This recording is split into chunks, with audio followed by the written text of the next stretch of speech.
ఓం నమో శ్రీ మహాగణాధిపతయే నమో నమః. లక్ష్మీం క్షీరసముద్రరాజతనయాం శ్రీరంగదామేశ్వరీం దాసీభూతసమస్తదేవవనితాం లోకైకదీపాం కురాం శ్రీమన్మందకటాక్షలబ్ధవిభవద్బ్రహ్మేంద్రగంగాధరం త్వాం త్రైలోక్యకుటుంబినీం సరసిజాం వందే ముకుందప్రియాం. శ్రీగురుభ్యో నమః. శ్రీమాత్రే నమః. ఈ రోజున విజయవాడ బావాజీపేటలో వెలిసినటువంటి మహాలక్ష్మి అమ్మవారి దేవస్థానమునందు ఉగాది పర్వదినం సందర్భంగా అమ్మవారికి భక్తులు అందరి సహాయ సహకారాలతో ప్రతి ఏటా చేసేటటువంటి విధంగానే ఈ సంవత్సరం కూడా అమ్మవారికి గాజులతో అలంకారం చేయడం అయితే జరిగింది స్వామి. గాజులతో ఎందుకు అమ్మవారికి అలంకారం చేస్తారంటే ఆవిడేదో శరీరం అంతా దేహమంతా గాజులు ధరిస్తుంది, ఆవిడ అలంకారం చేసుకుంటే మనకు పుణ్యమని కాదనమాట.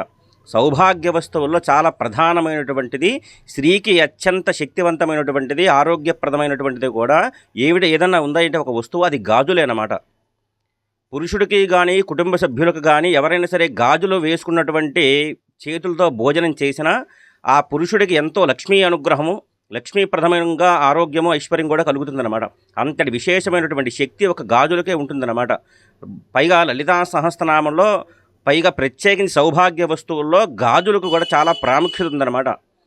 అమ్మా, నీకు సమర్పించినటువంటి గాజులు, నీ దేహమంతా ధరించినటువంటి గాజులు, నీవు ధరించినటువంటి గాజులే మాకు భక్తులకి యొక్క అనుగ్రహంగా కురిపించు తల్లి అని చెప్పి అమ్మవారిని ప్రతి ఉగాది రోజు కూడా అమ్మవారికి గాజులతో అలంకారం చేసి మరలా ఈ 9 నవరాత్రులు కూడా, ఈ 9 రోజులు కూడా నవరాత్రులు, వసంత నవరాత్రులు పూర్తయిన పిదప శ్రీరామనవమి పర్వదినం అయిన తర్వాత భక్తులందరికీ కూడా ఇదే గాజుల్ని ప్రసాదంగా అందజేయబోతుందన్నమాట.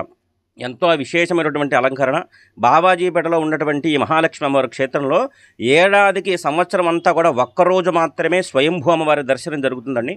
ఆ స్వయంభూ, ఈ క్షేత్రంలో అమ్మవారు స్వయంభూగా వెలిసినటువంటి శక్తి జగజ్జనని మహాలక్ష్మి అమ్మవారు.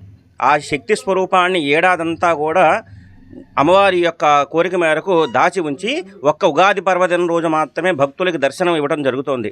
ఆ స్వయంభూ దర్శనం ఈ ఉగాది పర్వదినం మాత్రమే లభిస్తున్నప్పుడు భక్తుల యొక్క సౌభాగ్యం కొరకు అమ్మవారి యొక్క దర్శనం తర్వాత మరలా కూడా అమ్మవారిని దాచి ఉంచి మళ్ళీ ఏడాదికి వచ్చే సంవత్సరం ఉగాదికి అమ్మవారి దర్శనం జరుగుతుందన్నమాట.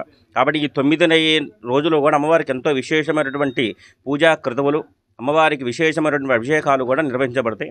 ఎంతో జగజ్జననిగా భక్తుల యొక్క కొంగు బంగారంగా విరాజిల్లుతూ ఉన్నటువంటి మహాలక్ష్మి అమ్మవారి క్షేత్రం విజయవాడ బావాజీ నగరంలో స్వయంభూగా వెలిసినటువంటి క్షేత్రం అన్నమాట. విశ్వవసునామ సంవత్సరం.